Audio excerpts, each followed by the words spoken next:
Cheese paneer samosa మైదా 1.5 cup, ఉప్పు తగినంత, నూనె వేయించేందుకు సరిపడా.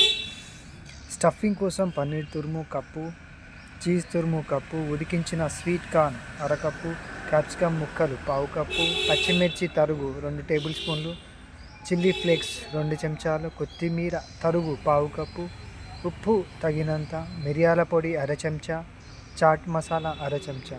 తయారీ విధానం తెలుసుకుందాం ఫ్రెండ్స్. ఒక గిన్నెలో మైదా, ఉప్పు వేసుకుని నీళ్లు పోస్తూ చపాతి పిండిలా చేసుకోవాలి. పైన 2 చెంచాల నూనె వేసి మరోసారి కలిపి మూత పెట్టాలి. అదేవిధంగా స్టఫింగ్ కోసం పెట్టుకున్న పదార్థాలను ఓ గిన్నెలో తీసుకుని కలుపుకోవాలి. కొద్దిగా మైదా పిండిని తీసుకుని పల్చని చపాతీలా ఒత్తి చాకుతో మధ్యకు కట్ చేయాలి. ఒక్కో ముక్కను త్రికోణం ఆకారంలో చేసుకుని అందులో 2 చెంచాల పన్నీర్ మిశ్రమాన్ని ఉంచి అంచుల్ని మూసి ఊడిపోకుండా తడిచేత్తో అద్దాలి.